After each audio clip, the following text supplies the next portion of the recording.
পুরুষরা যাকে নাম দিয়েছেন ত্রিয়া, কেন দিয়েছেন, কে দিয়েছেন, কেউ তা জানে না। কথায় আছে পুরুষরা ভাবেন যে ত্রিয়া, ভাবেন একরকম, বলেন অন্য কিছু, আর করেন অন্য কিছু। কিন্তু সত্যিটা কি এটাই? আসল সত্যি হলো এটাই যে ত্রিয়া হলো সেই চরিত্রহীন পুরুষ আর কেউ নয়। সেই পুরুষ যারা নারীকে বলেন যে আপনি হলেন মা, আপনি হলেন দেবী, আপনি হলেন বোন। আর ভাবেন কি? ভাবেন যে এই নারী হলো আমাদের পায়ের ধুলো আর কিচ্ছু নয়। আর কি করেন? ওনাদের মাথায়, ওনাদের খোপায় মালা পরিয়ে দিয়ে ভাবেন যে ওনারা হলেন তাদের পায়ের ধুলোর সমান। একজন নারীর সম্মান ভঙ্গ করেন, তাদের দাসী মনে করেন। ভুলবেন না, যত্র নারীয়াস্ত পূজ্যন্তে রমন্তে তত্র দেবতা। অর্থাৎ যেখানে নারীকে পুজো করা হয় সেখানে ঈশ্বর বাস করেন, আর যেখানে নারীকে অপমান করা হয় সেখানে ঈশ্বর এবং ভাগ্য এই দুই রুষ্ট হয়। মনে রাখবেন, যদি নারী কল্যাণকারী হতে পারেন তাহলে নারী মহাচণ্ডী রূপও ধারণ করতে পারেন। যদি একজন নারী মাতা হয়ে জন্মদান করতে পারেন তাহলে নারী মৃত্যু হয়ে বিনাশও করতে পারেন। যেখানে নারী অপমানিত হবেন সেখানে মহান ভারতও মহাভারতের পথে অগ্রসর হতে পারে। তাই মনে রাখবেন, নারীর অপমান যেন কখনোই না ঘটে। আর যদি কোথাও নারীর অপমান হয় তার অর্থ হলো আপনার বিনাশ আপনার দিকেই আসছে। আর এটা হলো তার প্রথম পদক্ষেপের প্রথম পদধ্বনি। রাধা রাধা। যদি সন্তান কোনো দুষ্কর্ম করে তাহলে সেই অপরাধ শুধু কি সেই সন্তানের? না, যদি সন্তান দুষ্কর্ম করে তাহলে অপরাধী তার মাতা পিতাও, যারা পুত্র মোহর কারণে সেই অনুচিত কাজে তাকে বাধা দেননি। অপরাধী হলেন তার পিতামহ, যিনি নিজের কর্তব্যবোধের কারণে নিজের পরিবারের যত্ন নেননি, যিনি সন্তানকে কখনো শাস্তি দেননি। অপরাধী হলেন তার সেই গুরুও, যিনি নিজের শিষ্যের সেই দুষ্কর্ম দেখেও তাকে প্রতিহত করতে পারেননি। একজন হবু রাজার কর্তব্য হলো নিজের প্রজার কাছে সে যেন এক উদাহরণ প্রস্তুত করতে পারে। কিন্তু যদি এত অনুচিত উদাহরণ প্রস্তুত হয়ে থাকে তাহলে মা বাবার, বাড়ির বয়োজ্যেষ্ঠদের কর্তব্য হলো ওনারা যেন সেটা সেখানেই থামান, হয় ভালোবেসে নয়তো শাস্তি দিয়ে। যদি না থামানো হয় তাহলে মহাভারত অবশ্যম্ভাবী। বিজয়, বিজয় লাভের জন্য মানুষ কি না করে থাকে, যে কোনো সম্ভাব্য প্রচেষ্টা করে। কিন্তু নিজের বিজয় লাভের জন্য বাজিতে যা ইচ্ছে তাই রেখে দেওয়া কি উচিত কাজ? কখনোই নয়। নিজের হারানো সম্মান, নিজের হারানো সম্পত্তি, নিজের হারানো অধিকার ফিরে পাওয়ার শুধু একটাই পথ রয়েছে, আর তা হলো পুরুষার্থ, দ্যুতক্রিয়া নয়। যে মানুষ নিজেই হেরে গেছে, নিজেই নিজের জয়লাভ করার জন্য অন্য কাউকে কিভাবে বাজিতে রাখতে পারে? এ হলো সম্পূর্ণরূপে অনুচিত। অনেক সময় অনেক ধন লাভ করার জন্য, অনেক সম্পত্তি লাভ করার জন্য আমরা নিজের আসল ধন, আমাদের আপনজন, তাদেরকে হারিয়ে ফেলতেও প্রস্তুত হয়ে যাই। এটা একেবারেই উচিত নয়। যত বড়ই সংকট আসুক না কেন, আমাদের আপনজনদের আমাদের সাথেই রাখা উচিত। নিজের বিজয়ের জন্য ওনাদের বাজি রাখা ঠিক নয়। এই ভুল কেউ একজন করেছেন, আপনি তা ভুলেও করবেন না। রাধা রাধা। নারী, জন্মসূত্রে কারোর কন্যা, ধর্মসূত্রে কারোর পত্নী, আর কর্মসূত্রে কারোর মা। আমাদের মনে এই ছবি আঁকা রয়েছে একজন নারীকে নিয়ে, তাই না? একটা অতুলনীয় ভূমিকা রয়েছে নারীদের আমাদের জীবনে, আর নারী ছাড়া আমরা কিছুই নই। কিন্তু অধিকার, সেখানে আমরা একটা ভুল করে বসি। যখন নারী একজন কন্যা থাকে, যখন সে জন্ম নেয়, তখন তার উপর অধিকার থাকে তার পিতা। আর তারপর যখন বিয়ে হয়ে যায়, তখন তার অস্তিত্বের উপর অধিকার থাকে তার স্বামী। আর যখন তিনি মা হন, তখন নিজেই তিনি জীবনের সমস্ত অধিকার দিয়ে দেন তার সন্তানকে। কিন্তু আমরা কি কখনো এটা ভেবেছি এই জীবন হলো তার নিজের? যে নারী সবার কল্যাণ করছেন, তার জীবনের অধিকারও তার কাছেই থাকা উচিত, তাই না? তার নিজের জীবনের সিদ্ধান্ত সে নিজেই নিতে পারেন, নিজেই নিজের ভাগ্যের রচয়িতা হতে পারেন। আর এর জন্য আমাদের নিজেদের পাল্টাতে হবে, দৃষ্টিভঙ্গি পাল্টাতে হবে। কারণ এই ধারণা সেটা আজ বা কালকের ব্যাপার নয়, এটা ঘটে চলেছে বহু বছর ধরে আর চলতেই থাকবে যদি আমরা এটা না বদলাই। আর এটা তখনই সম্ভব হবে যখন আমরা নিজেদের মধ্যে পরিবর্তন আনব। তাই আজকের পর থেকে, এই মুহূর্ত থেকে, কোনো নারীর ওপর অকারণ অধিকার স্থাপনের আগে সহস্রবার ভেবে দেখবেন। কারণ যখন নারী নিজের অধিকার কেড়ে নিতে বাধ্য হবেন, তখন শুধু এবং শুধুমাত্র বিনাশই ঘটবে। রাধা রাধা। অনেক ব্যক্তির মনে একটা প্রশ্ন জাগে আমাকে আর রাধাকে নিয়ে। বলেন যে, না আমি আর রাধা একসাথে থাকি, না আমাদের বিয়ে হয়েছে। আমি এখানে দ্বারকাতে, ও ওখানে বর্ষনাতে, তাও এত ভালোবাসা কি করে? এ কেমন সম্পর্ক? আমি তাদের একটা সহজ কথা বলতে চাই। আপনি কখনো আয়নার দিকে দেখেছেন?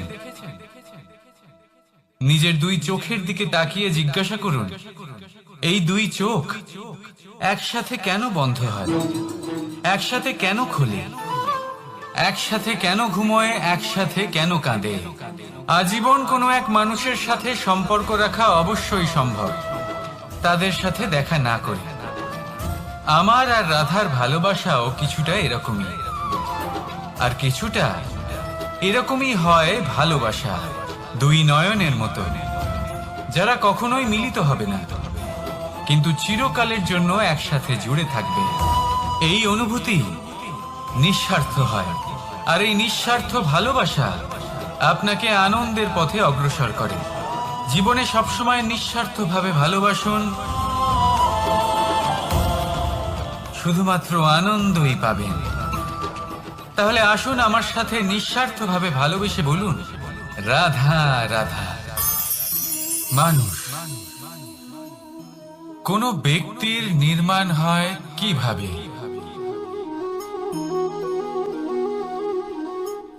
কেউ বলবেন পঞ্চতত্ত্বের দ্বারা, কেউ বলবেন আত্মা, দেহ ও চেতনার দ্বারা, কেউ বলবেন ঈশ্বরের কৃপার দ্বারা, তো কেউ বলবেন এই প্রকৃতির পরীক্ষার দ্বারা। না, মানুষের নির্মাণ হয়ে থাকে বিশ্বাস দ্বারা। ব্যক্তি তখনই গড়ে ওঠেন যখন ব্যক্তিত্ব থাকে, ঠিক কিনা? আর ব্যক্তিত্ব তখনই হবে, আর সেরকমই হবে যেরকম বিশ্বাস আপনি নিজের উপরে রাখবেন।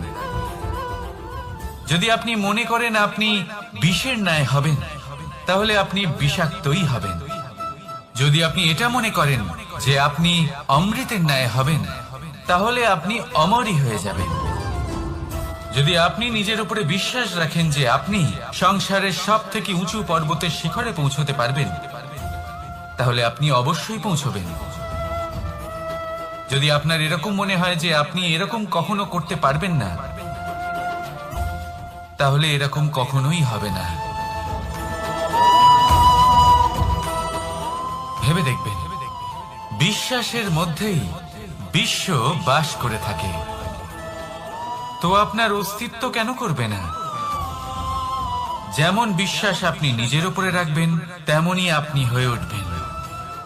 সেই জন্য নিজের উপরে বিশ্বাস রাখুন।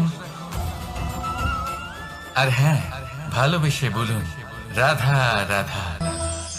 শত্রুতা, একজন মানুষ অন্য মানুষের সাথে শত্রুতা করে বসেন। দুজন ঘনিষ্ঠ বন্ধু, এমনও এক সময় আসতে পারে যখন এনারা একে অপরের শত্রু হয়ে ওঠেন। এর অনেকগুলো কারণ হতে পারে, কিন্তু মূল কারণ হলো আলোচনা।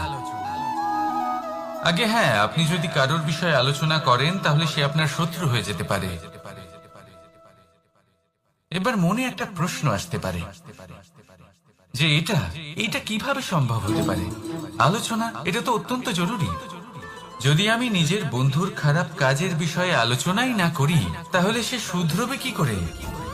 এ কথা সত্যি যে আলোচনা আবশ্যক, কিন্তু তার থেকেও বেশি গুরুত্বপূর্ণ এবং আবশ্যক হলো আপনার এই সিদ্ধান্ত এটাই যে আপনার এই আলোচনা কোন স্থানে করবেন।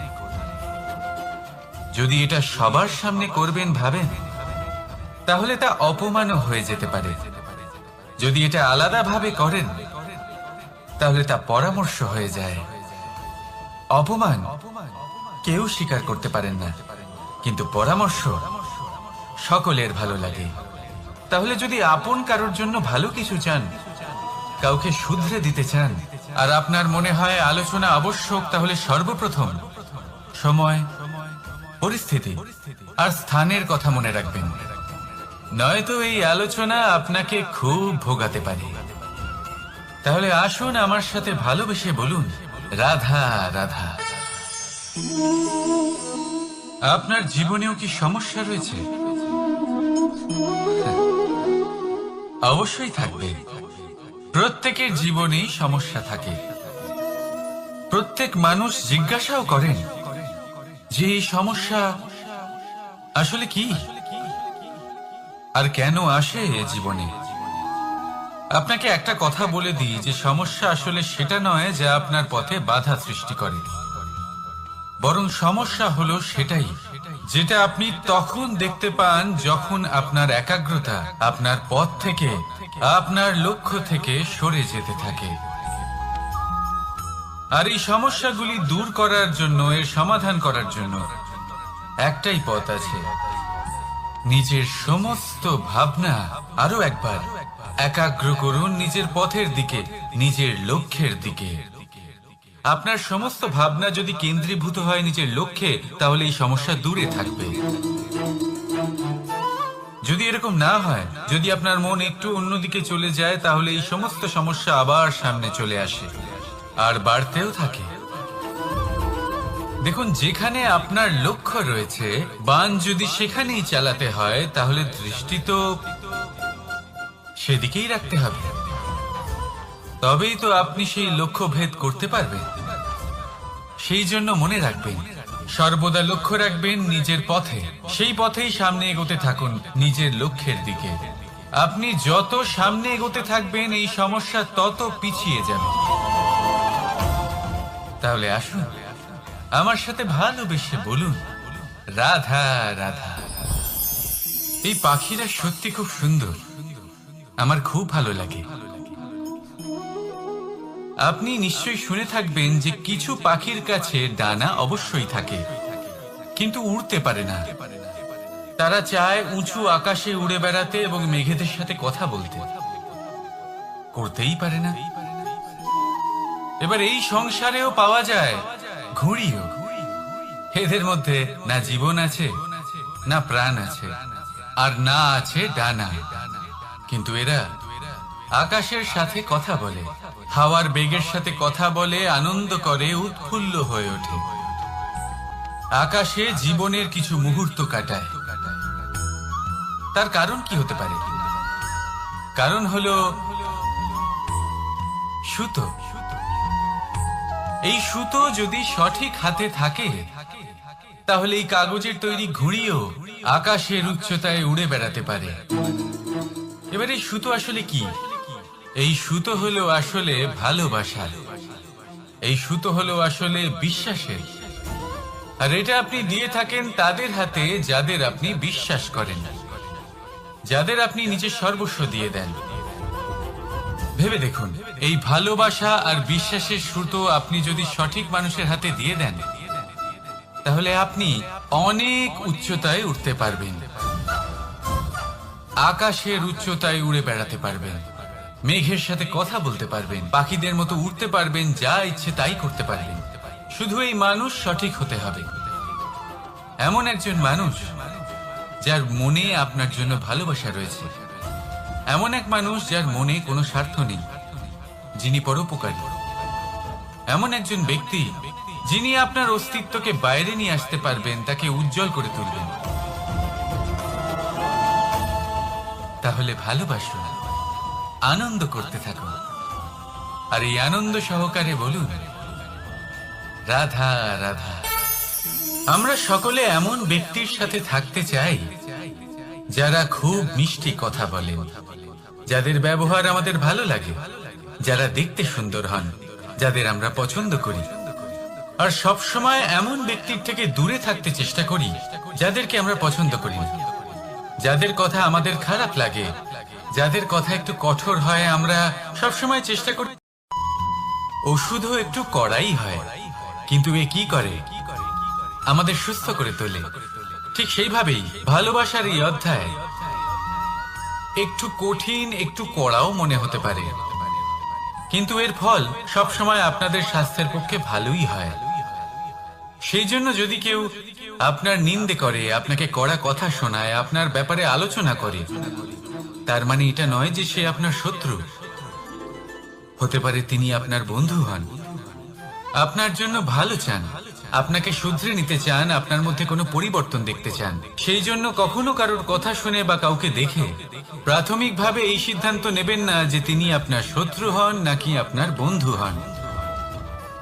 এমনও শত্রু হয়ে থাকেন যে গুড়ের মতো মিষ্টি মিষ্টি কথা বলে আসলে আপনাকে বিষ পান করিয়ে দেবেন, আর এমনও বন্ধু থাকেন যারা আসলে নিমের মতো কড়া কথা বলেন কিন্তু আপনাকে অমৃত পান করান। এদের মধ্যে পার্থক্য করতে জানতে হবে, কে আসলে শত্রু হন আবার কে আসলে মিত্র হন। এই পার্থক্য যখন আপনি করতে শিখবেন, তখন আপনি এই সংসারের সব থেকে সুখী প্রাণী হয়ে উঠবেন। এই পার্থক্য বোঝা সহজ নয়, কিন্তু অবশ্যই আবশ্যক। রাধা রাধা। অসুখ। এমন কোনো মানুষ আছেন এই সংসারে যার অসুখ করে না? প্রত্যেক মানুষ কখনো না কখনো অবশ্যই অসুস্থ হয়েছে, তার এই শরীর রোগের শিকার অবশ্যই হয়েছে। এবারে দেখুন, এই রোগ আসে আবার এই রোগ চলেও যায়, কিন্তু সেই রোগ আমাদের কষ্ট দিতে কেন সক্ষম হয়?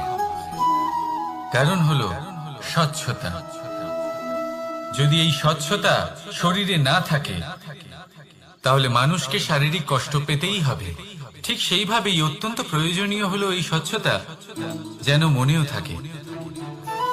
যদি এই স্বচ্ছতা মনে না থাকে, তাহলে মানুষ চারিত্রিকভাবে কষ্ট সহ্য করেন। এবারে নিবারণ কি হতে পারে? বড়ই সহজ এর উপশম। যদি রোগ শরীরে হয়, তাহলে সর্বপ্রথম স্বচ্ছতা বজায় রাখতে শিখুন, এই শরীরকে পরিষ্কার রাখতে শিখুন। বিচক্ষণতার সাথে এই রোগের সম্মুখীন হন, ভয় পাওয়ার কোনো দরকার নেই। ব্যায়াম করতে থাকুন, সব ঠিক হয়ে যাবে। সেইভাবেই যদি এই অসুখ মনে হয়, তাহলে কি করা যায়? সর্বপ্রথম তার আধারের উপরে নজর দিন। আপনার এই আধারই হলো আপনার আহার। যা আপনি আহার করবেন সেরকমই মানুষ হয়ে উঠবেন। সেইভাবেই আপনি যেরকম ভাবেন সেরকমই মানুষ হয়ে উঠবেন। সেই জন্য নিজের ভাবনাকে শুভ করুন, নিজের দৃষ্টিভঙ্গিকে শুভ করে তুলুন, সবকিছু সঠিক হবে। আপনার আমার সবার মধ্যেই এক রাক্ষস বাস করে, তার সম্মুখীন হন, তাকে পরাস্ত করুন। তাহলে এই রোগ সে শরীরেই হোক বা মনের মধ্যে, যদি সঠিক সময় তাকে আটকানো না যায়, তাহলে যে কোনো সময় তা মহামারীর রূপ ধারণ করবে। সেই জন্য সাবধানে থাকুন, সুস্থ থাকুন। তাহলে আসুন আমার সাথে ভালোবেসে বলুন, রাধা রাধা। বাজ পাখিকে পক্ষীরাজ বলা হয়। বাজের আয়ু হলো মোটামুটি 70 বছর। এবার 40 বছর হতে হতেই ওদের পালক লম্বা এবং ভঙ্গুর হয়ে যেতে থাকে, ঠোঁট বেঁকে যায়, ডানা ভারী হয়ে যায়, অর্থাৎ আগের মতো উঠতে পারে না, সেই শক্তি থাকে না। এবার সেই বাজ কি করবে? বাজ সব থেকে কঠিন নির্বাচন করে, নির্বাচন নিজের পুনর্স্থাপনার। সর্বপ্রথম একটা বিশাল পর্বতে যায়, একান্তে নিজের এক বাসস্থান তৈরি করে, আর তারপরে পাথরের সাথে নিজের ঠোঁট বারবার আঘাত করতে করতে সেই ঠোঁট ভেঙে ফেলে। তারপরে সে অপেক্ষা করে সেই ঠোঁট পুনর্নির্মাণ হওয়ার। তারপর সেটাই করে নিজের পালকের সাথে। তারপরে নিজের ডানা থেকে এক এক করে ভারী পালকগুলো ছিঁড়ে ফেলে দেয়। আর তারপর 150 দিনের এই যন্ত্রণা সহ্য করার পরে ও ফিরে পায় নিজের উড়বার অনন্য ক্ষমতা, সেই শক্তি। আর তারপরে ও জীবনের পরবর্তী 30 বছর বাঁচে। কি বুঝলেন আপনি? যদি ইচ্ছে শক্তি থাকে তাহলে একজন দুর্বলও শক্তিশালী হতে পারে। আপনিও এটাই করুন, নিজের অতীতের যন্ত্রণার বোঝাগুলিকে ত্যাগ করুন আর কল্পনার খোলা আকাশে উন্মুক্ত হয়ে উড়ে বেড়ান। নিজের পুনর্স্থাপনা করুন, তবেই সর্বশ্রেষ্ঠ হতে পারবেন। আর মনে রাখবেন, এই ছোট ছোট পদক্ষেপই বড় বড় শিখরে পৌঁছে দিতে পারে। তাহলে আসুন আর আমার সাথে ভালোবেসে বলুন, রাধা রাধা। আপনি কি কখনো জলকে নিজের মুঠোতে ধরে রাখার চেষ্টা করেছেন? চলুন আজ করা যাক।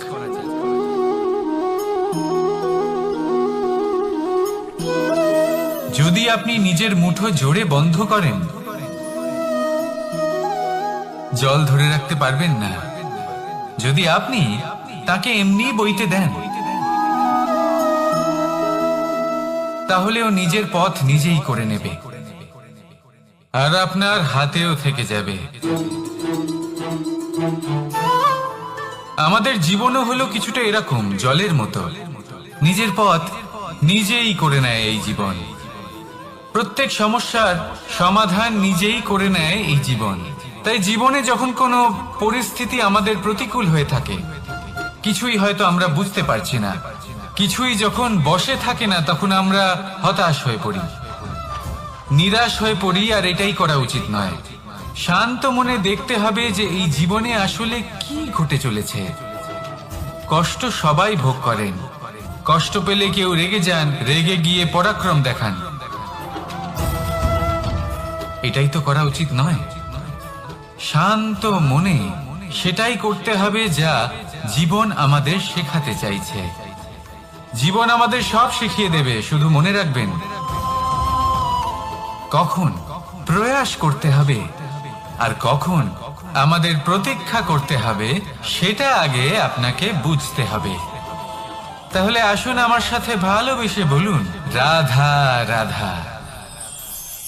বল, শক্তি, পরাক্রম এই সংসারের বিকাশের মূল। কিন্তু কখনো ভেবেছেন যে প্রকৃতি আমাদের এই বল, শক্তি, পরাক্রম কেন দিয়েছেন? যাতে আমরা জীবনে কারোর উদ্ধার করতে পারি, কাউকে সাহায্য করতে পারি, কারোর জন্য ভালো কিছু করতে পারি, কোনো গরিব অসহায় মানুষের জন্য কিছু করতে পারি। এই বল, এই শক্তির সদ্ব্যবহার করতে পারি। কখনো দেখেছেন এমন মানুষ যার কাছে অসীম শক্তি আছে, কিন্তু তার সাথেই অসম্ভব অহংকারও রয়েছে, যিনি নিজেকে সর্বশ্রেষ্ঠ বলে মনে করেন, খারাপ কাজও করেন। আপনি দেখবেন প্রকৃতি এবং মানুষ তাকে ভাঙতে সর্বদা চেষ্টা করেন। মনে রাখবেন, যতই সুবিশাল পর্বত হোক না কেন, তা যদি পথে পড়ে, তাকে ভেঙে পথ প্রশস্ত করা হয়। যদি আপনার কাছে বল থাকে, শক্তি থাকে, পরাক্রম থাকে, তাহলে তার সদ্ব্যবহার করুন, কাউকে সাহায্য করুন, কাউকে রক্ষা করুন। যদি আপনি আপনার শক্তির দুর্ব্যবহার করেন, তাহলে মনে রাখবেন আপনি নিজের বিনাশ নিজেই আমন্ত্রণ করছেন। এবার বল অর্জন করার পরে, শক্তি অর্জন করার পরে, আপনি নিজেকে বিনাশ করতে চান নাকি এই সংসারের উদ্ধার করতে চান? সিদ্ধান্ত আপনার। রাধা রাধা। মানুষ আর ধন, এই দুইয়ের মধ্যে সম্পর্ক খুব ঘনিষ্ঠ। ধন হলো সেই শক্তি যার ব্যবহার মানুষ করে থাকে সাংসারিক বস্তু ক্রয় করার জন্য, নিজের জীবন যাপন করার জন্য। আর মানুষ হলো সেই শক্তি যারা ধনকে গুরুত্বপূর্ণ করে তোলেন। এবার একটা কথা বলি, ব্যবহার করা উচিত ধনকে আর ভালোবাসা উচিত মানুষকে। এটা বেশিরভাগ মানুষই বোঝেন না। মানুষ এখানেই সব থেকে বড় ভুল করে বসেন। তারা ভালোবাসেন ধনকে আর ব্যবহার করেন মানুষকে। এ হলো অনুচিত। দেখুন, আপনি একটা সূচের দ্বারা যুদ্ধ করতে পারবেন না, আর কোনো তলোয়ার দ্বারা বস্ত্র সেলাই করতে পারবেন না, তাই না? কোনটা কিসের জন্য হয় সেটা বোঝা অত্যন্ত জরুরি। আপনিও সঠিক দিকে অগ্রসর হন। মানুষকে ভালোবাসুন আর ধনকে ব্যবহার করুন। যদি আপনি মানুষকে ব্যবহার করেন তাহলে আপনি ভালোবেসে ফেলবেন ধনকে, আর এই ভালোবাসা ধীরে ধীরে পরিণত হবে লোভে, আর ধীরে ধীরে এটা আপনাকে বিনাশ করে দেবে। তাহলে সমস্ত মানুষকে ভালোবাসুন আর এইভাবে ভালোবেসে বলুন, রাধা রাধা। সাফল্য কে না চান? সাফল্য লাভ করার, শিখরে পৌঁছানোর আলাদাই একটা আনন্দ রয়েছে। আর আপনজনদেরও কে না চান? প্রত্যেক মানুষ চান যেন জীবনে তার কোনো আপনজন থাকে, যারা সব সময় তাদের সাথে থাকবে। কারণ আপনজনের সাথেই তো সাফল্যের আনন্দ সব থেকে বেশি পাওয়া যায়। কিন্তু আসলে কি হয়, অনেক সময় সাফল্যের খোঁজে সেই পথে চলতে চলতে আমরা আপনদের থেকে দূরে চলে যাই। না চাইতেও দূরে চলে যেতে হয়, ওনাদের সাথে সময় কাটাতে পারি না।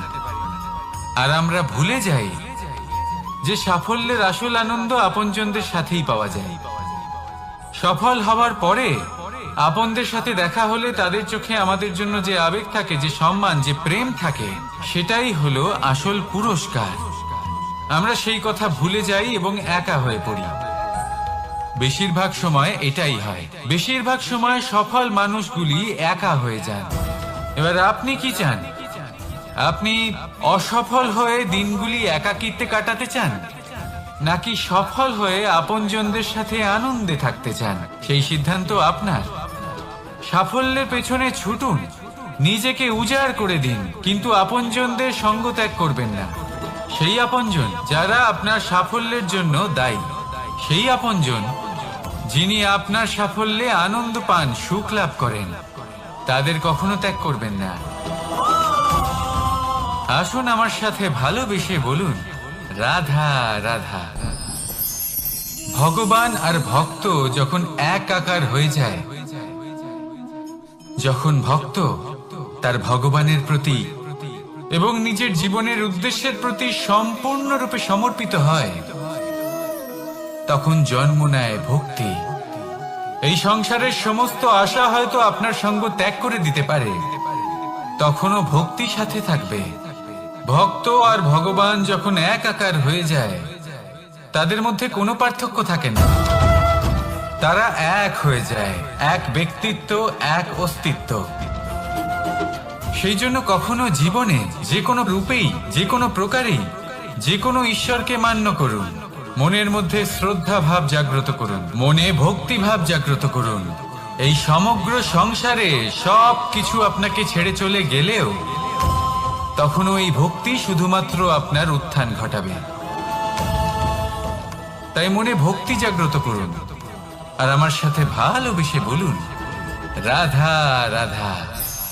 শব্দই হলো শূন্য, শব্দই হলো আরম্ভ, শব্দই হলো অন্ত, শব্দই হলো অমর, শব্দই হলো ব্রহ্ম। এই শব্দ হলো অত্যন্ত বিশেষ। কেউ কাঁদলে তাকে হাসিয়ে তোলে, কেউ হাসলে তাকে কাঁদিয়ে দেয়। কারোর মনে উদ্দীপনা জাগিয়ে তুলতে পারে, আবার কারোর মনে কাঁটা হয়ে বিঁধে থাকতে পারে।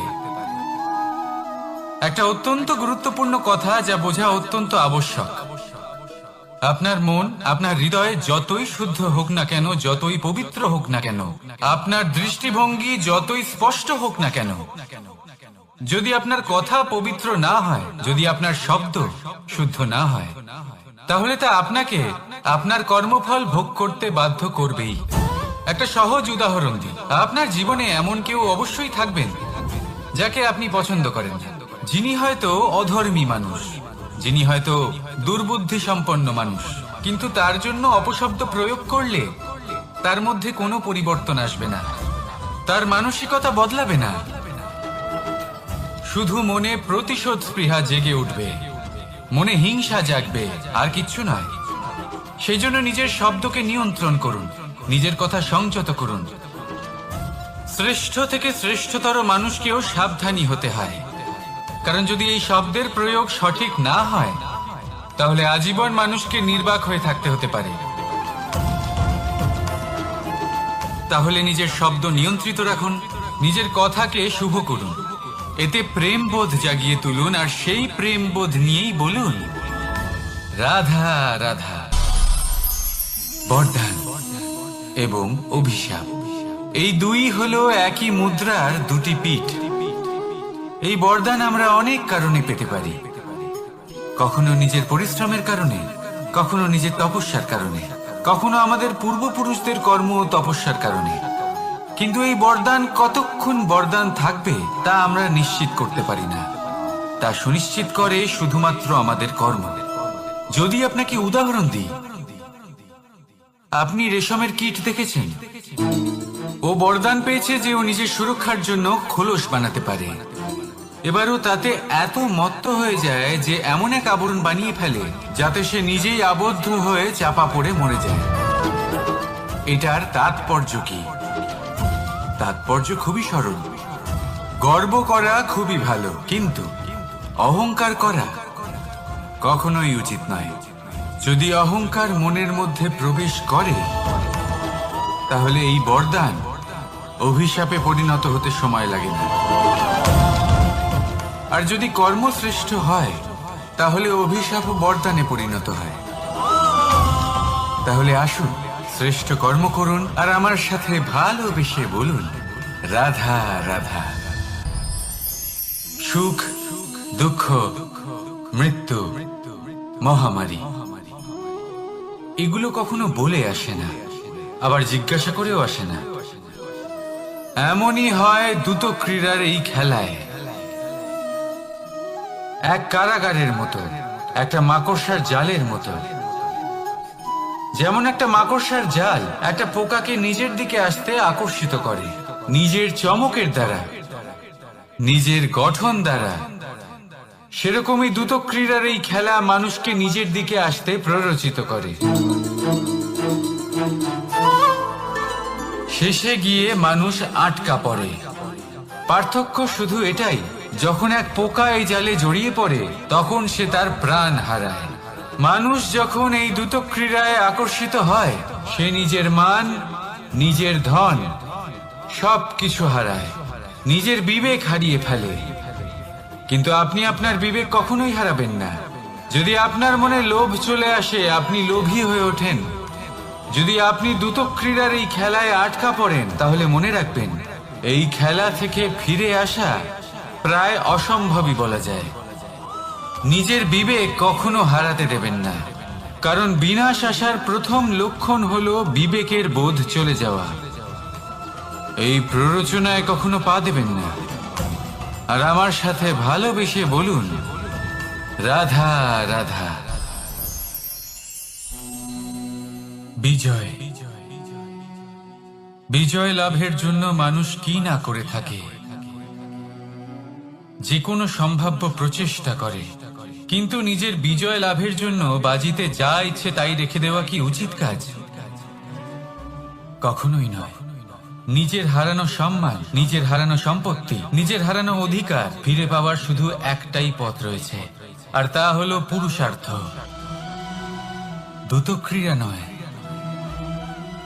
যে মানুষ নিজেই হেরে গেছে, নিজেই নিজের জয়লাভ করার জন্য অন্য কাউকে কিভাবে বাজিতে রাখতে পারে? এ হলো সম্পূর্ণরূপে অনুচিত। অনেক সময় অনেক ধন লাভ করার জন্য, অনেক সম্পত্তি লাভ করার জন্য আমরা নিজের আসল ধন, আমাদের আপনজন, তাদেরকে হারিয়ে ফেলতেও প্রস্তুত হয়ে যাই। এটা একেবারেই উচিত নয়। যত বড়ই সংকট আসুক না কেন আমাদের আপনজনদের আমাদের সাথেই রাখা উচিত। নিজের বিজয়ের জন্য ওনাদের বাজি রাখা ঠিক নয়। এই ভুল কেউ একজন করেছেন, আপনি তা ভুলেও করবেন না। রাধা রাধা নারী, জন্মসূত্রে কারোর কন্যা, ধর্মসূত্রে কারোর পত্নী, আর কর্মসূত্রে কারোর মা।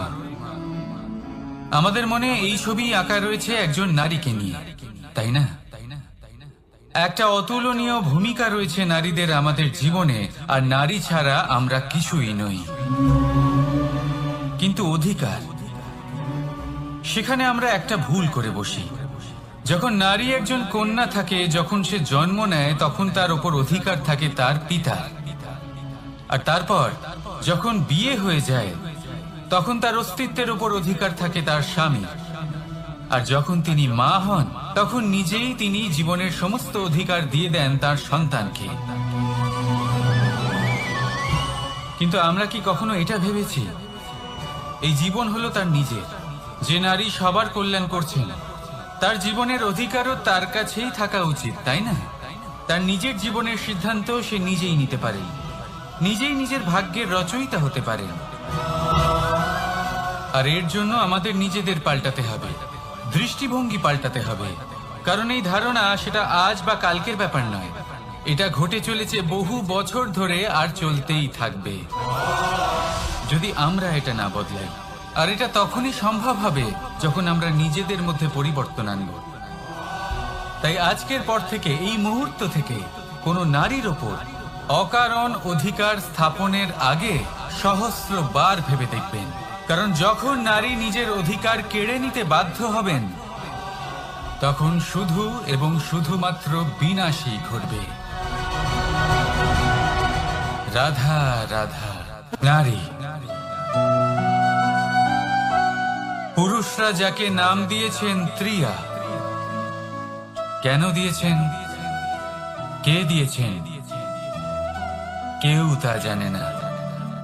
কথায় আছে, পুরুষরা ভাবেন যে ত্রিয়া, ভাবেন একরকম, বলেন অন্য কিছু, আর করেন অন্য কিছুই।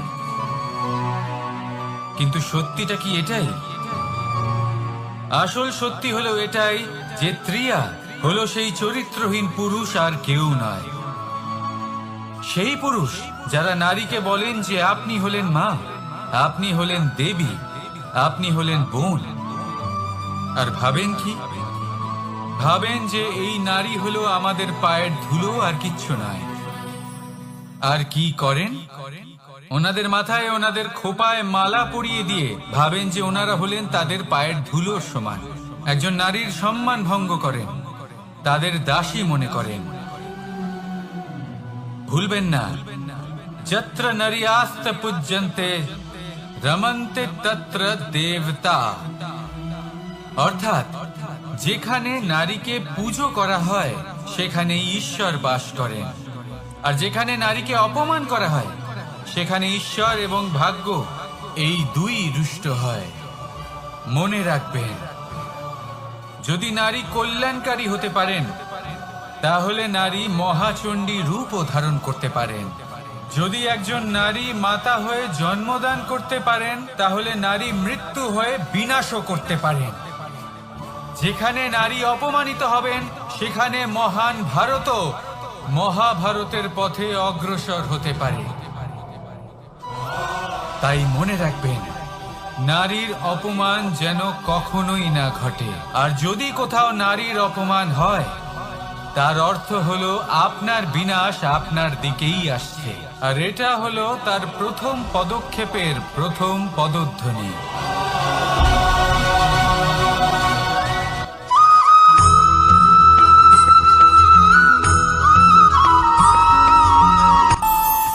আমাদের মনে যখন কোনো প্রশ্ন ওঠে, কোনো দ্বন্দ্ব জাগে, তখন আমরা যাই আমাদের গুরুর কাছে, আমাদের আরাধ্যের কাছে গিয়ে জিজ্ঞেস করি।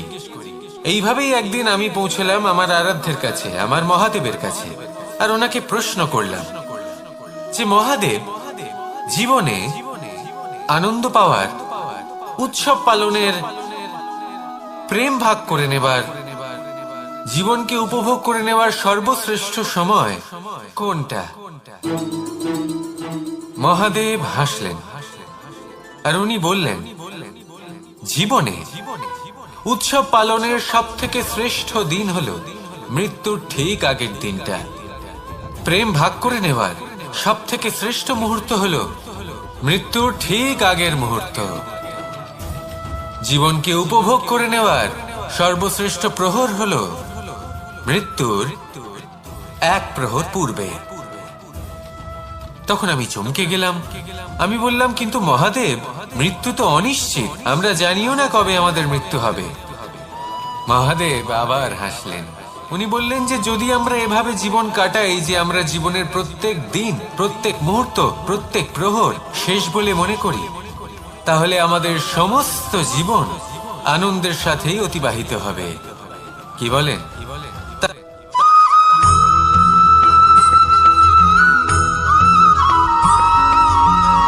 এই সংসারে কোনো বস্তু হোক বা ব্যক্তি হোক, তার একার গুরুত্ব কিন্তু খুব বেশি নয়।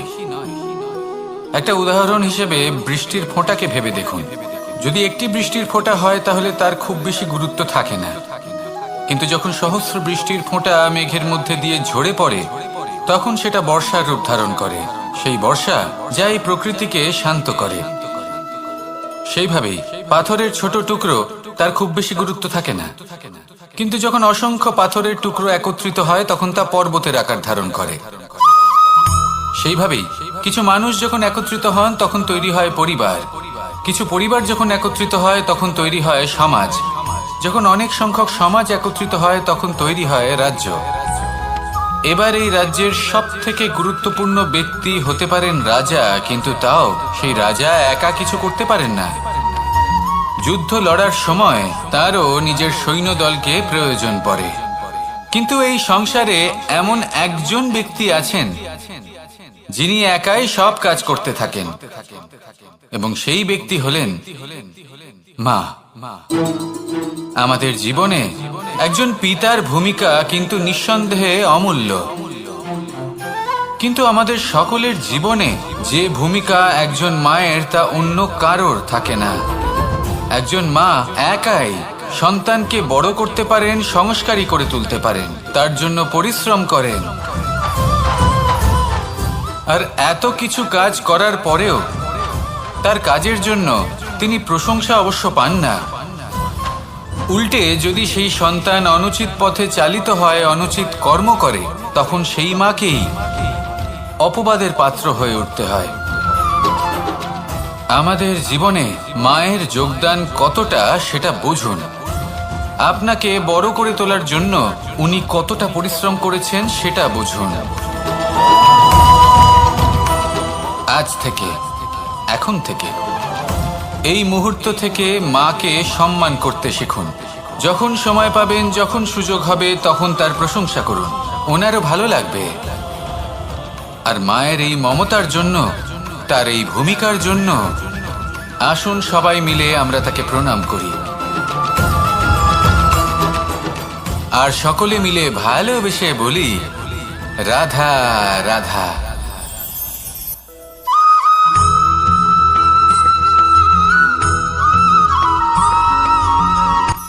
এই সংসারে সাফল্য লাভ করার জন্য জ্ঞানের প্রয়োজন হয়, পরিশ্রমের প্রয়োজন হয়, দৃঢ় নিষ্ঠার প্রয়োজন হয়, নিরন্তর চেষ্টা করা প্রয়োজনীয়। কিন্তু আরো কিছু আছে যা অত্যন্ত প্রয়োজনীয় এবং গুরুত্বপূর্ণ। তা হলো ভালো বন্ধু। তাদের থাকা অত্যন্ত প্রয়োজনীয়। যদি ভালো বন্ধু থাকে তাহলে সময় এলে তারা ঢাল হয়ে আপনাকে সুরক্ষা করবেন। সময় এলে অস্ত্রের মতো শত্রুকে সংহারও করবেন। যদি তিনি জ্ঞানী হন, তাদের মধ্যে সদ্গুণ থাকে, তাহলে এই সব গুণ আপনার মধ্যেও প্রবেশ করবে। তাহলে সাফল্যের জন্য ভালো বন্ধু পাওয়া অত্যন্ত প্রয়োজনীয়। কিন্তু শুধু বন্ধু কেন, ভালো শত্রুও থাকা প্রয়োজনীয়। এবার আপনি ভাববেন, আমি কি বললাম? যদি আপনার জীবনেও ভালো অর্থাৎ শক্তিশালী শত্রু থাকে, তাহলে আপনিও শক্তিশালী হতে থাকবেন। এই শত্রু আপনাকে প্রেরিত করবে আরো বেশি শক্তিশালী হয়ে ওঠার। কখনো কোনো হরিণকে দেখুন, তীব্র গতিতে দৌড়তে থাকে, কেন তীব্র গতিতে দৌড়য়? এই কারণে নয় যে কোথাও তার জন্য মধুর ঘাস অপেক্ষা করে রয়েছে, না, সে এই কারণে তীব্র গতিতে দৌড়য় কারণ সেটা না করলে তার পেছনে একটি সিংহ আছে যে ওকে নিজের ভোজন করে ফেলবে। তাই জীবনে বিপদ, সংকট, এই সবকিছুও হলো অত্যন্ত গুরুত্বপূর্ণ। তার সম্মুখীন হতে শিখুন আর আমার সাথে ভালোবেসে বলুন, রাধা রাধা।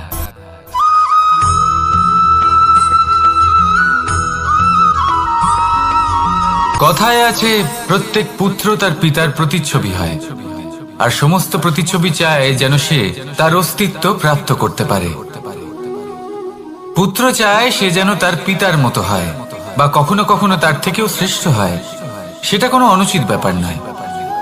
অনুচিত তখন হয় যখন পুত্র নিজের পিতার মতো হবার স্বপ্ন পূরণ করতে গিয়ে বা তার থেকেও শ্রেষ্ঠ হওয়ার স্বপ্ন পূরণে অনুচিত পথের আশ্রয় নেয়। কারণ তারপরে সে তার পিতার গুণগুলি আত্মসাৎ করতে চায় না। সে শুধুই এটা চায় যে সংসারের চোখে যেন আমি শ্রেষ্ঠ প্রমাণিত হই। এটা অনুচিত। সংসারে এমন অনেক মানুষ আছেন যারা এই কারণে শ্রেষ্ঠ হবার চেষ্টা করেন যাতে তার পরিবারের তার পিতার সম্মান বৃদ্ধি পায়। এমনও মানুষ থাকেন, আর এটাই হলো পার্থক্য উদ্দেশ্যের। মনে রাখবেন, যদি আপনার উদ্দেশ্য শুভ হয় তাহলে পথও শুভ হবে, যদি আপনার উদ্দেশ্য অশুভ হয় তাহলে পথও অশুভ হবে। তাহলে নিজের পিতার মতো হবার চেষ্টা অবশ্যই করুন, তার থেকেও শ্রেষ্ঠ হওয়ার চেষ্টা অবশ্যই করুন, কিন্তু মনে রাখবেন আপনার সংকল্প আর আপনার উদ্দেশ্য এই দুই শুভ হওয়া উচিত। তাহলে আসুন আর আমার সাথে ভালোবেসে বলুন, রাধা রাধা।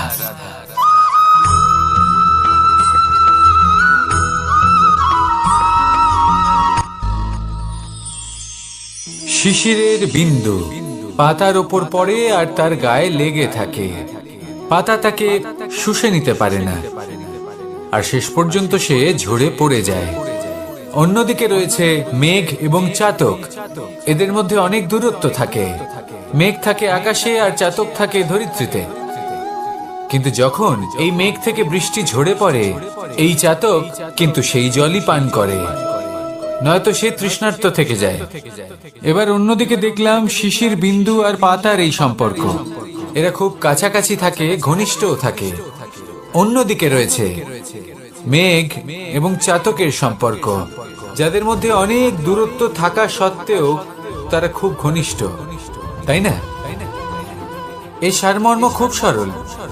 এই নৈকট্য, এই দূরত্ব, তা আপনার সম্পর্কে প্রভাব কিছুতেই ফেলতে পারে না। এই নৈকট্য, এই দূরত্ব, এইসব হলো শুধুমাত্র মনের ব্যাপার।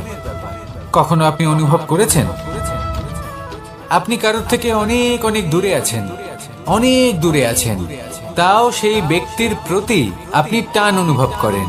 সেখানে আপনি কারোর সাথে প্রত্যেক দিন অতিবাহিত করেন, সমস্ত জীবন অতিবাহিত করেন, সব থেকে বেশি সময় তার সাথে অতিবাহিত করেন, তাও তার প্রতি সেই টান অনুভব করেন না। এই সংকেত হলো মনের দূরত্বের। তাহলে মনের এই দূরত্ব দূর করুন আর আমার সাথে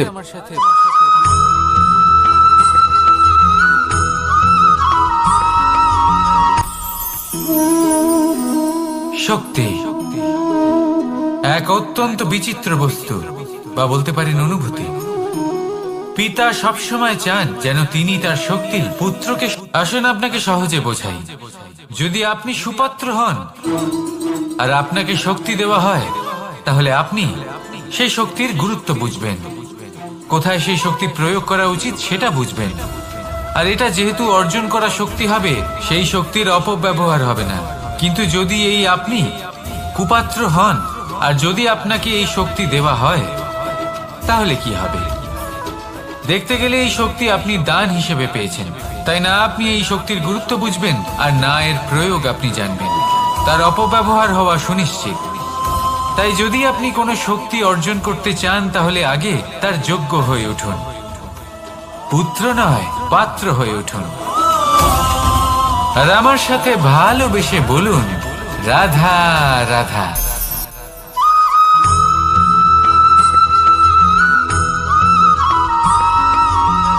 ভালো, শুধু ওনাদের কঠোর ব্যবহার দেখলে আমরা একটু ভয় পেয়ে যাই। এবার ওনাদের এই কঠোর ব্যবহার আমাদের ভালো না লাগলেও অত্যন্ত আবশ্যক, কারণ মাতার থেকে আমরা যে শক্তি লাভ করি তা যেন নিয়ন্ত্রণ হারিয়ে বিধ্বংসী না হয়ে ওঠে, আমরা যেন কোনো কুপথে না চলে যাই, আমরা কখনো যেন দোষ না করে ফেলি। শুধু সেই জন্য পিতা এবং গুরু একটু কঠোর হয়ে ওঠেন, এবং ওনাদের এই কঠোর আচরণ ভবিষ্যতে গিয়ে আমরা অবশ্যই বুঝতে পারি। জীবনে কিছু বছর আমরা এগিয়ে যাই আর তারপর আমরা বুঝতে পারি যে বাবা এবং গুরু আমাদের যথেষ্ট ভালোবাসতেন, কিন্তু ওনাদের ভালোবাসার বহিঃপ্রকাশ আলাদা। প্রয়োজনীয় হলো এটা দেখার, এটা বোঝার যে শুরু থেকে আমাদের প্রতি ওনাদের আচরণ কেমন ছিল।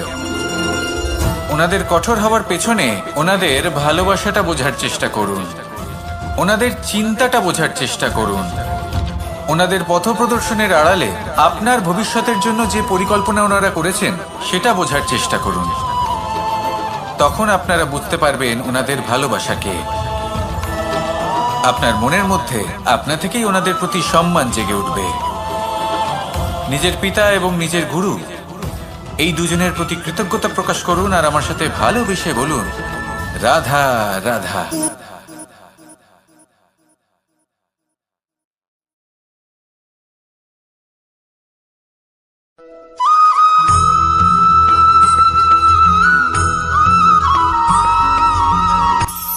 কখনো কোনো বাগানের কোনো বৃক্ষকে দেখেছেন যেখানে সুগন্ধি ফুল থাকে, রসালো ফল থাকে?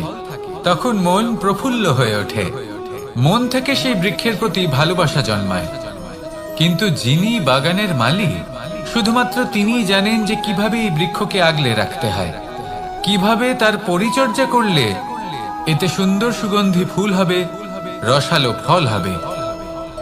কখনো কখনো প্রয়োজনের থেকে বেশি রোদ পেলে এই বৃক্ষগুলি শুকিয়ে যায়, প্রয়োজনের থেকে কম রোদ পেলেও এই বৃক্ষ কিন্তু শুকিয়ে যায়। প্রয়োজনের থেকে কম জল যদি পায় এই বৃক্ষ শুকিয়ে যেতে পারে, প্রয়োজনের থেকে অতিরিক্ত জল যদি পায় তখনও এই বৃক্ষের শিকড়গুলি নষ্ট হয়ে যেতে পারে। এবার এটাই কিন্তু আমাদের সংসারের সাথেও হয়। আমাদের সংসারের সকল প্রতিভাশালী ব্যক্তি, যেমন লেখক, বিচারক, প্রবক্তা, যোদ্ধা, এদের সবার ক্ষেত্রে এই কথাটাই প্রযোজ্য। যদি বেশি প্রশংসা করা হয় তাহলেও এরা হারিয়ে যাবেন। প্রয়োজনের থেকে বেশি যদি নিন্দা করা হয় তখনও তারা নত হয়ে পড়বেন।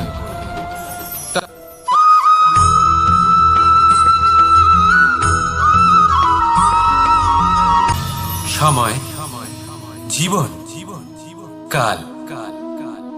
দেখতে গেলে এই তিনটি শব্দ একটি শব্দেরই সমার্থক শব্দ মনে হয়, কিন্তু এই শব্দগুলির অর্থ কি সমান? কখনোই নয়। হ্যাঁ, এই সময় চলতে থাকে, জীবন চলতে থাকে, কালচক্র চলতে থাকে। এই সময় কেটে যায়, কিন্তু এই জীবন, একে যাপন করতে হয়। কি বলেন? এই জীবনে কিছু করুন বা কিছু না করুন, জীবন এমনি কেটে যাবে, আপনি জানতেও পারবেন না। কিন্তু সেটা আমাদের উদ্দেশ্য নয়, একে যাপন করতে হবে। এই জীবনে প্রেরণা পেতে শিখুন, প্রেরণা দিতে শিখুন, আহ্বান গ্রহণ করতে শিখুন, আহ্বান জানাতে শিখুন, মহান কাজ করতে শিখুন, ধন্যাত্মক বোধ জাগিয়ে তুলুন। জীবন অতিবাহিত করার অর্থ কি তা আপনি শিখে যাবেন, কারণ সময় কেটে যায়, সমস্ত যুগ কেটে যায়, কিন্তু জীবনের রীতি জীবন কাটিয়ে দেওয়া নয়, জীবন যাপন করা। এই জীবন সম্পূর্ণরূপে অনুভব করতে হবে, নতুন পথ বানাতে হবে। এবারে যদি এই জীবন বাঁচার সময় একবার ভেবে দেখুন, যদি মনে প্রেম থাকে, সদ্ভাবনা থাকে, তাহলে কি হবে? এই জীবনকে বাঁচার অনুভূতিটাই অন্যরকম হয়ে যাবে, একটা আনন্দময় অনুভূতি লাভ করবেন। তাহলে এটাই করুন আর আমার সাথে ভালোবেসে বলুন, রাধা রাধা।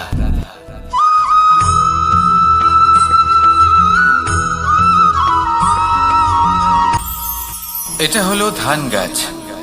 এর থেকে যে চাল উৎপন্ন হয় তা মানুষ গ্রহণ করেন।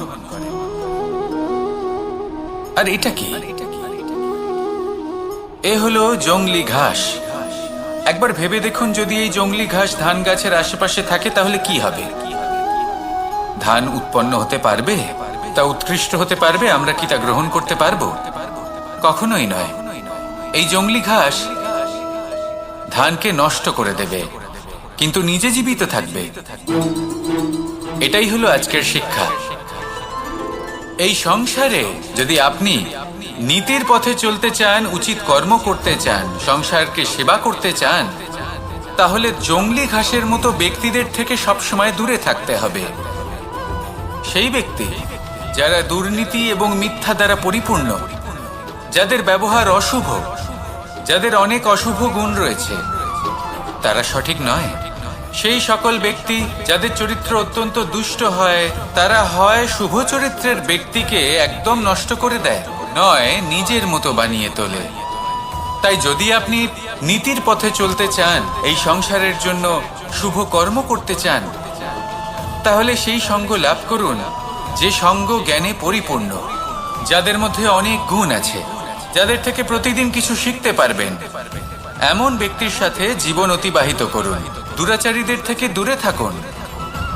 তবেই এই মন প্রসন্ন হয়ে বলবে, রাধা রাধা।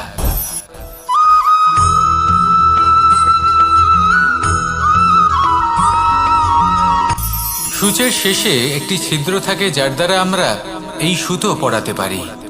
আর তারপর সূচের সাহায্যে এই সুতো দিয়ে বস্ত্র সেলাই করা যায়। কিন্তু যদি সুতোটা সোজা করে ধরা না হয়, তাহলে সূচে কখনো এই সুতো পরানোই সম্ভব নয়।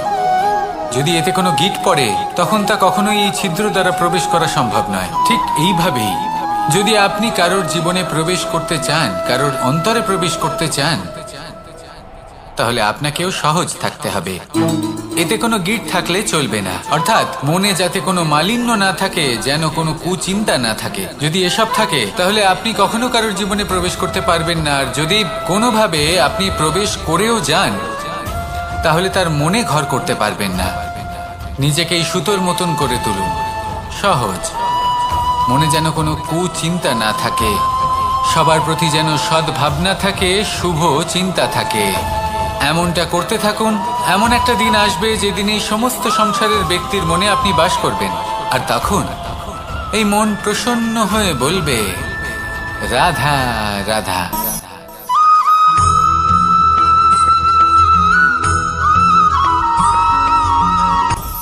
আপনি কখনো পর্বতের শিখরে উঠেছেন? আপনি দেখতে পাবেন পর্বতের পদতলে প্রচুর সুন্দর ফুল রয়েছে, সবুজ বনানী রয়েছে। যত আপনি ওপরে উঠতে থাকবেন, তত ফুল কমতে থাকবে, সবুজ বনানী কমতে থাকবে। আরো কিছুটা ওপরে উঠলে কাঁটা জাতীয় গাছ দেখতে পাবেন, শুকনো গাছ দেখতে পাবেন। আরো যদি ওপরে ওঠেন, তাহলে পাষাণ দেখতে পাবেন। আরো ওপরে উঠলে হিমখণ্ড দেখতে পাবেন। এই যে পর্বত, তা মনুষ্য জীবনের সব থেকে উত্তম উদাহরণ। মানুষ যখন সাফল্যের শিখরে পৌঁছতে চান, মহানুভবতার শিখরে পৌঁছতে চান, পথে যত আস্তে আস্তে উপরে উঠতে থাকেন, ততই ভৌতিক বস্তু তার থেকে বিচ্ছিন্ন হতে থাকে। যদি তিনি সেই ভৌতিক বস্তুগুলি ত্যাগ না করতে পারেন, তাহলে কখনোই সেই স্থানে পৌঁছতে পারবেন না। আর মানুষ যদি উচিত ত্যাগ করতে পারেন, পথে অগ্রসর হতে থাকেন, এগোতে থাকেন, তাহলে একদিন না একদিন তিনি মহানুভবতার, জ্ঞানের, সাফল্যের হিমের স্বাদ অবশ্যই লাভ করবেন। মনে রাখবেন, মানব জীবনের ত্যাগ হলো অত্যন্ত গুরুত্বপূর্ণ অংশ। আসুন আমার সাথে ভালোবেসে বলুন, রাধা রাধা।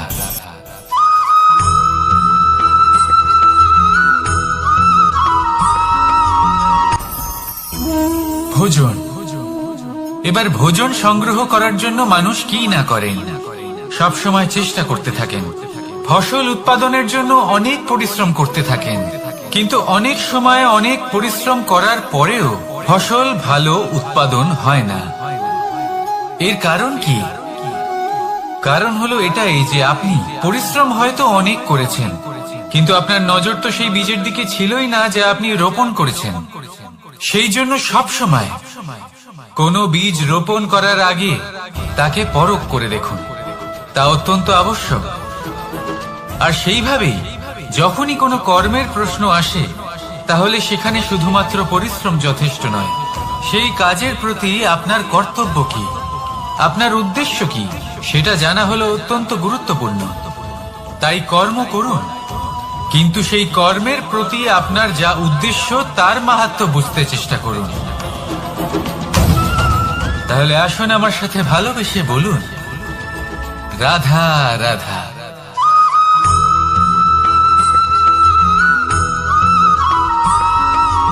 বসন্ত ঋতু, এই সময় মন আনন্দে ভরে থাকে।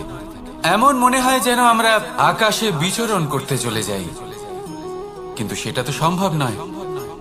সেই জন্য হয়তো আমরা ঘুড়ি ওড়াই, এই ঘুড়িকে নিজেদের প্রতিরূপ মনে করে। এবার অনেক মানুষ আছেন যারা ঘুড়ি ওড়ান, কিন্তু এই কর্মের সারমর্ম কি সেটা কজন বুঝতে পারেন?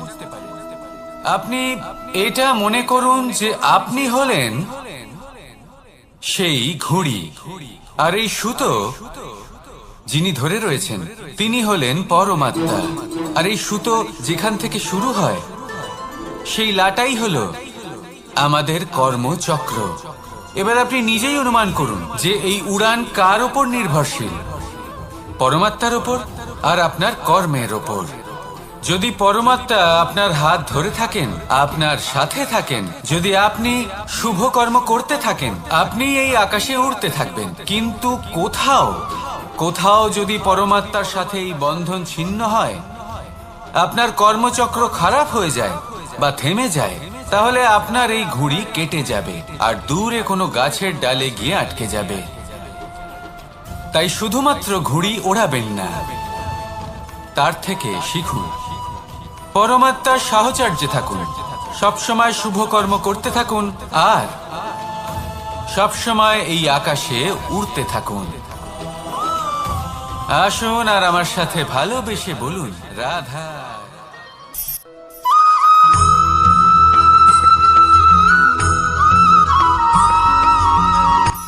এই সংসারে সাফল্য লাভ করার জন্য জ্ঞানের প্রয়োজন হয়, পরিশ্রমের প্রয়োজন হয়, দৃঢ় নিষ্ঠার প্রয়োজন হয়, নিরন্তর চেষ্টা করা প্রয়োজনীয়। কিন্তু আরো কিছু আছে যা অত্যন্ত প্রয়োজনীয় এবং গুরুত্বপূর্ণ। তা হলো ভালো বন্ধু। তাদের থাকা অত্যন্ত প্রয়োজনীয়। যদি ভালো বন্ধু থাকে, তাহলে সময় এলে তারা ঢাল হয়ে আপনাকে সুরক্ষা করবেন। সময় এলে অস্ত্রের মতো শত্রুকে সংহারও করবেন। যদি তিনি জ্ঞানী হন, তাদের মধ্যে সদ্গুণ থাকে, তাহলে এই সব গুণ আপনার মধ্যেও প্রবেশ করবে। তাহলে সাফল্যের জন্য ভালো বন্ধু পাওয়া অত্যন্ত প্রয়োজনীয়। কিন্তু শুধু বন্ধু কেন, ভালো শত্রুও থাকা প্রয়োজনীয়। এবার আপনি ভাববেন, আমি কি বললাম? যদি আপনার জীবনেও ভালো অর্থাৎ শক্তিশালী শত্রু থাকে, তাহলে আপনিও শক্তিশালী হতে থাকবেন। এই শত্রু আপনাকে প্রেরিত করবে আরো বেশি শক্তিশালী হয়ে ওঠার। কখনো কোনো হরিণকে দেখুন, তীব্র গতিতে দৌড়তে থাকে। কেন তীব্র গতিতে দৌড়য়? এই কারণে নয় যে কোথাও তার জন্য মধুর ঘাস অপেক্ষা করে রয়েছে, না। সে এই কারণে তীব্র গতিতে দৌড়য় কারণ সেটা না করলে তার পেছনে একটি সিংহ আছে যে ওকে নিজের ভোজন করে ফেলবে। তাই জীবনে বিপদ, সংকট, এই সবকিছুও হলো অত্যন্ত গুরুত্বপূর্ণ। তার সম্মুখীন হতে শিখুন আর আমার সাথে ভালোবেসে বলুন, রাধা রাধা।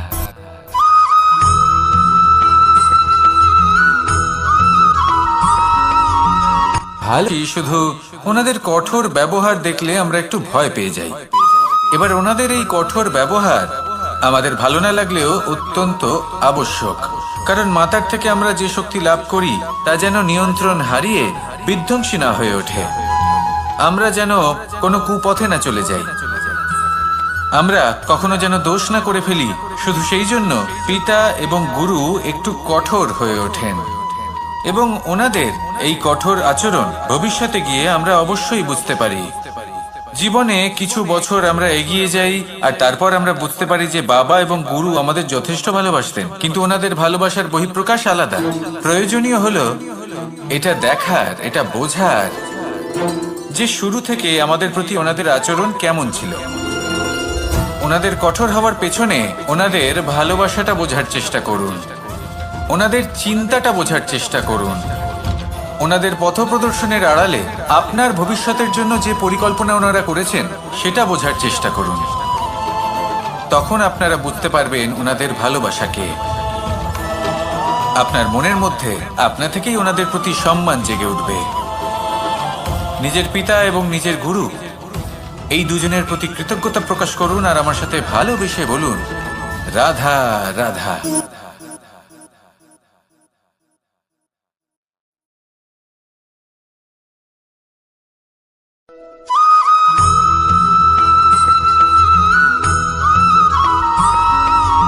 কথায় আছে, প্রত্যেক পুত্র তার পিতার প্রতিচ্ছবি হয়, আর সমস্ত প্রতিচ্ছবি চায় যেন সে তার অস্তিত্ব প্রাপ্ত করতে পারে। পুত্র চায় সে যেন তার পিতার মতো হয়, বা কখনো কখনো তার থেকেও শ্রেষ্ঠ হয়। সেটা কোনো অনুচিত ব্যাপার নয়।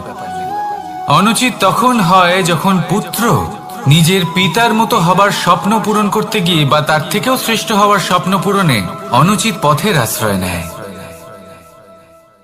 কারণ তারপরে সে তার পিতার গুণগুলি আত্মসাৎ করতে চায় না। সে শুধুই এটা চায় যে সংসারের চোখে যেন আমি শ্রেষ্ঠ প্রমাণিত হই। এটা অনুচিত। সংসারে এমন অনেক মানুষ আছেন যারা এই কারণে শ্রেষ্ঠ হওয়ার চেষ্টা করেন যাতে তার পরিবারের তার পিতার সম্মান বৃদ্ধি পায়। এমনও মানুষ থাকেন, আর এটাই হলো পার্থক্য উদ্দেশ্যের। মনে রাখবেন, যদি আপনার উদ্দেশ্য শুভ হয় তাহলে পথও শুভ হবে, যদি আপনার উদ্দেশ্য অশুভ হয় তাহলে পথও অশুভ হবে। তাহলে নিজের পিতার মতো হবার চেষ্টা অবশ্যই করুন, তার থেকেও শ্রেষ্ঠ হওয়ার চেষ্টা অবশ্যই করুন, কিন্তু মনে রাখবেন আপনার সংকল্প আর আপনার উদ্দেশ্য এই দুই শুভ হওয়া উচিত। তাহলে আসুন আর আমার সাথে ভালোবেসে বলুন, রাধা রাধা।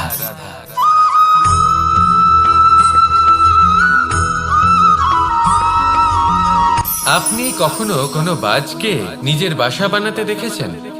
এই বাজ যখনই কোনো বাসা বানায় তখন উঁচু গাছের ডালে বা কোনো পর্বতের শিখরে বাসা বানায়, অনেক উচ্চতায়, আর সেখানে তার সন্তানও জন্মগ্রহণ করে।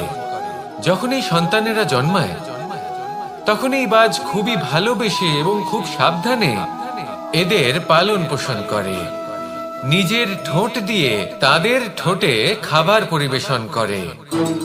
কিন্তু যেই সেই সন্তানেরা হৃষ্টপুষ্ট হয়ে যায় এবং সেই কথা বাজ নিজে বুঝতে পেরে যায়, সেই বাজ নিজেই সেই বাসা ছিন্ন ভিন্ন করে দেয়। সেই সন্তান যাদের সবেমাত্র ডানা গজিয়েছে, কিভাবে উঠতে হয় তারা জানে না, সেই সন্তানগুলিকে উচ্চতা থেকে ঠেলে দেয়। সেই সন্তান প্রথমে ভয়ভীত হয়ে যায়। তারা সামনে মৃত্যুকে দেখতে পেয়ে ভয়ের কারণে তাদের ডানা ঝাপটাতে থাকে, আর সেই প্রক্রিয়াতেই সেই সন্তানগুলি উড়তে শুরু করে দেয়। এবার এই ঘটনায় আমরা কি শিক্ষা পেতে পারি? এটাই, যদি আপনি মাতা পিতা হন তাহলে নিজের সন্তানকে অবশ্যই স্নেহ করুন, কিন্তু তাদেরকে নিজের আঁচলের তলায় বেঁধে রাখবেন না। যদি আপনি চান আপনার সন্তান জীবনে উন্নতি করুক, তাহলে নিজের মুঠো থেকে তাদের স্বতন্ত্র করে দিন, এই সংসারে সংঘর্ষ করতে দিন। সেই সন্তান নিজেই বুঝতে পারবে যে জন্মের সময় পাওয়া ডানা কি করে ব্যবহার করতে হয়। আর আপনার চোখের সামনে আপনার সন্তান এই আকাশে উড়তে থাকবে। তাহলে আসুন আমার সাথে ভালোবেসে বলুন, রাধা রাধা।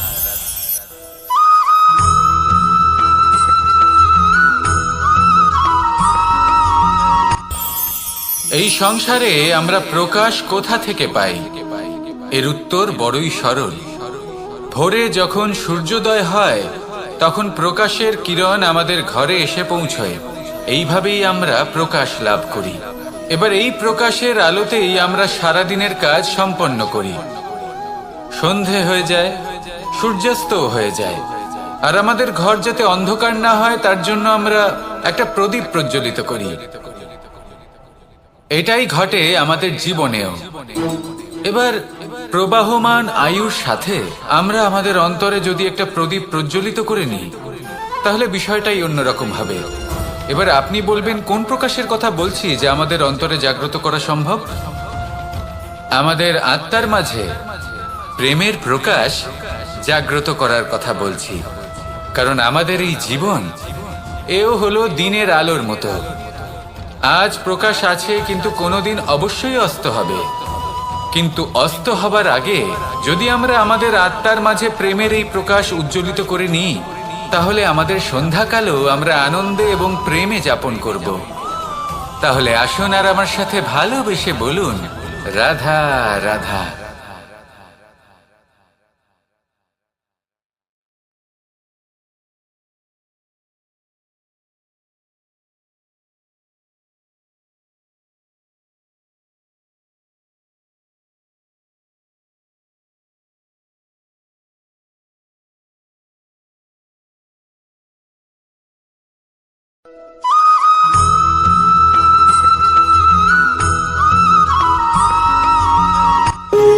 যখন মানুষের মৃত্যু হয় তখন কি হয়?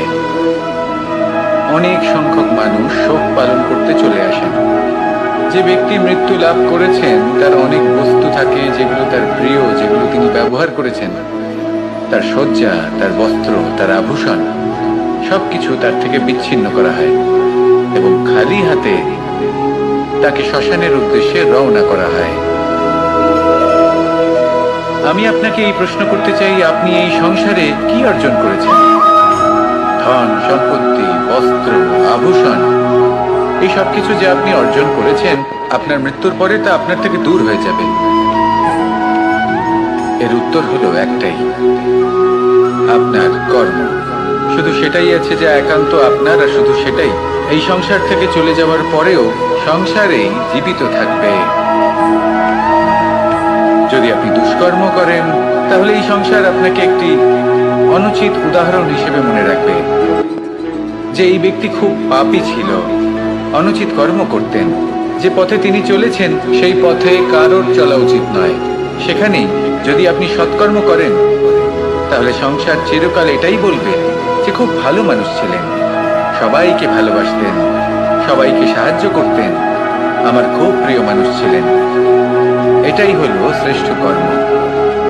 সেই জন্য জীবনে শুধুমাত্র ধন সম্পত্তি, আভূষণ এই সব অর্জন করতে গিয়ে নিজের মনোনিবেশ করবেন না। শ্রেষ্ঠ কর্ম করুন। সংসার থেকে চলে যাওয়ার পরেও এই কর্মই এই সংসারে আপনাকে জীবিত রাখবে। আসুন আমার সাথে ভালোবেসে বলুন, রাধা রাধা।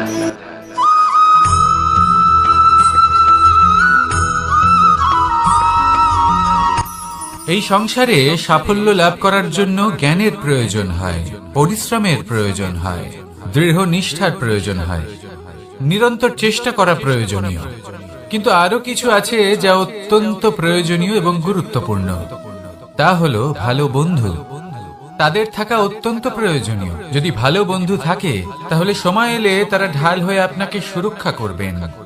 সময় এলে অস্ত্রের মতো শত্রুকে সংহারও করবেন। যদি তিনি জ্ঞানী হন, তাদের মধ্যে সদ্গুণ থাকে, তাহলে এই সব গুণ আপনার মধ্যেও প্রবেশ করবে। তাহলে সাফল্যের জন্য ভালো বন্ধু পাওয়া অত্যন্ত প্রয়োজনীয়। কিন্তু শুধু বন্ধু কেন, ভালো শত্রুও থাকা প্রয়োজনীয়। এবার আপনি ভাববেন, আমি কি বললাম? যদি আপনার জীবনেও ভালো অর্থাৎ শক্তিশালী শত্রু থাকে, তাহলে আপনিও শক্তিশালী হতে থাকবেন। এই শত্রু আপনাকে প্রেরিত করবে আরো বেশি শক্তিশালী হয়ে ওঠার। কখনো কোনো হরিণকে দেখুন, তীব্র গতিতে দৌড়তে থাকে। কেন তীব্র গতিতে দৌড়য়? এই কারণে নয় যে কোথাও তার জন্য মধুর ঘাস অপেক্ষা করে রয়েছে, না। সে এই কারণে তীব্র গতিতে দৌড়য় কারণ সেটা না করলে তার পেছনে একটি সিংহ আছে যে ওকে নিজের ভোজন করে ফেলবে। তাই জীবনে বিপদ, সংকট এই সবকিছুও হলো অত্যন্ত গুরুত্বপূর্ণ। তার সম্মুখীন হতে শিখুন আর আমার সাথে ভালোবেসে বলুন, রাধা রাধা।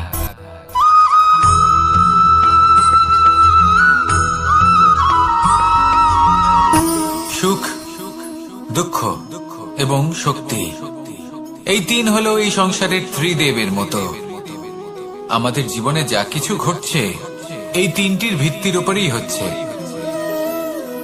আসলে এই সংসারের একটা নিয়ম আছে, যখনই আপনি কিছু লাভ করেন এই সংসার আপনার পরীক্ষা নেয়। এটা জানার জন্য আপনার পরীক্ষা নেয় যে আপনি যা কিছুই লাভ করেছেন আপনি কি আদৌ সেটার যোগ্য কিনা। ঠিক সেইভাবেই এই সুখ, দুঃখ এবং শক্তি আপনার পরীক্ষা নিয়ে থাকে। যখন সুখ আসে তখন সে আপনার পরীক্ষা নেয় যে আপনার মধ্যে অহংবোধ জাগ্রত হয়নি তো। যদি অহংবোধ চলে আসে তাহলে সুখ সেখানেই সঙ্গ ত্যাগ করে। দুঃখ আপনার ধৈর্যের পরীক্ষা নিতে থাকে, আর যদি আপনার মধ্যে ধৈর্য না থাকে তাহলে এটা আপনাকে আরো বেশি দুঃখের গভীর অন্ধকারে ঠেলে দেবে। সেখানে শক্তি পরীক্ষা নেয় আপনার বিনম্রতার। যদি আপনি বিনম্র না হন তাহলে হয় এই শক্তি আপনার সঙ্গ ত্যাগ করবে, নয় এই শক্তি বিনম্রতার অভাবে আপনার পতনের কারণ হতে পারে।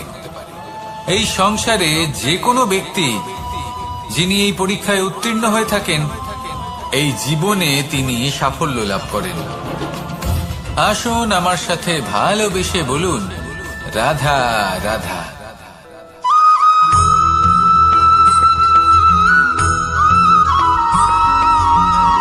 পুরুষার্থ। শাস্ত্রে 4 ধরনের পুরুষার্থের কথা বলা হয়েছে। প্রথম হলো ধর্ম। আপনি কি জানেন এই ধর্ম আসলে কি? আপনার কি মনে হয় ধর্ম আসলে কি? কোনো বিশেষ ঈশ্বরকে মানাই কি ধর্ম বলা হয়, নাকি কোনো বিশেষ রীতি পালন করাই হলো ধর্ম, নাকি কোনো বিশেষ সাহিত্যকে সর্বশ্রেষ্ঠ মনে করাই হলো ধর্ম? না, ধর্ম হলো সেটা যাকে ধারণ করা যেতে পারে, আর ধারণ শুধু সেটাই করা যায় যা পবিত্র। পবিত্র শুধু তাকেই বলা হয় যা নিঃস্বার্থ, যার মধ্যে শাসন করার কোনো ইচ্ছে নেই, যা সরলভাবেই প্রবাহমান, জল এবং বায়ুর মতো। যখন কোনো ব্যক্তি ধর্মকে ধারণ করেন এবং সেই ধর্ম সেই ব্যক্তিকে রক্ষা করে তখন তাকে ধর্ম বলা হয়। ধর্ম যা রক্ষা করে অহংকার থেকে, খারাপ চিন্তার হাত থেকে। সেই জন্য পুরুষার্থ গড়ে তোলার আগে, ধর্ম পালন করার আগে ধর্মের প্রকৃত অর্থ কি সেটা বুঝে নিন। এটা জেনে রাখুন যে সমস্ত ধর্মের আধার, সমস্ত ধর্মের ভিত শুধুমাত্র ভালোবাসা। আসুন আর এই ভালোবাসার সাথেই বলুন, রাধা রাধা।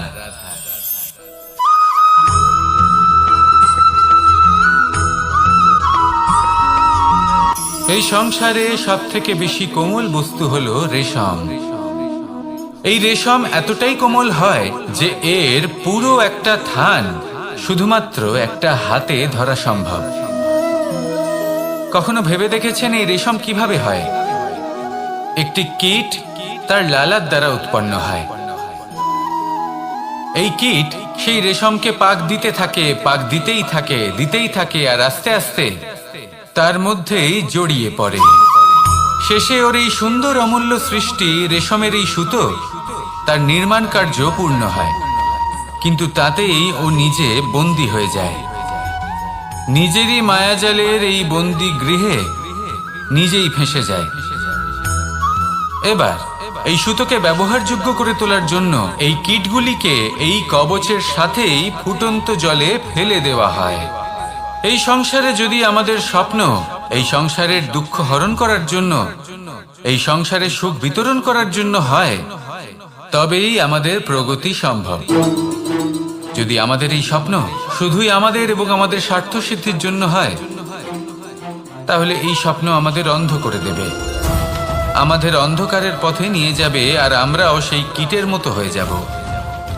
নিজেদেরই মায়াজালে আমরা নিজেই ফেঁসে যাব, আর শেষে আমরা যদি কিছু লাভ করি তা হবে একাকিত্ব, অন্ধকারময় মৃত্যু।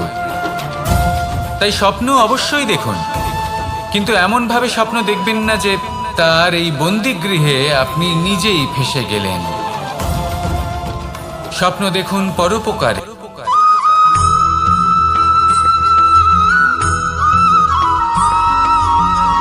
কেউ বলে জীবন খুব ক্ষণস্থায়ী, কেউ বলে জীবন হলো একটা সুন্দর স্বপ্নের মতো, আবার কেউ বলবে জীবন হলো এক কঠোর সত্য। কিন্তু জীবন আসলে কি? জীবন হলো আপনারই প্রতিবিম্ব, একটা দর্পণ। অর্থাৎ আপনি জীবনকে সেইভাবেই পাবেন যেরকম আপনি নিজেকে প্রতিপন্ন করবেন। যদি আপনি দর্পণের দিকে তাকিয়ে হাসেন, তাহলে আপনি সামনে হাসি মুখী দেখতে পাবেন। এবার যদি আপনি গম্ভীর হয়ে থাকেন, তাহলে আপনি একজন রুষ্ট ব্যক্তি দেখতে পাবেন। শেষে সবথেকে বেশি গুরুত্বপূর্ণ হলো আপনার চেষ্টা। আপনাকে সবসময় চেষ্টা করতে হবে যাতে আপনি নিজেকে প্রসন্ন এবং ইতিবাচক মনোভাবে রাখেন। এটা হলো আপনারই উত্তরদায়িত্ব, তাকে পালন করুন। এই মনকে প্রসন্ন রাখুন, এই সংসারকে সুন্দর বলে মনে হবে। আর এই মন প্রসন্ন হয়ে বলবে, রাধা রাধা।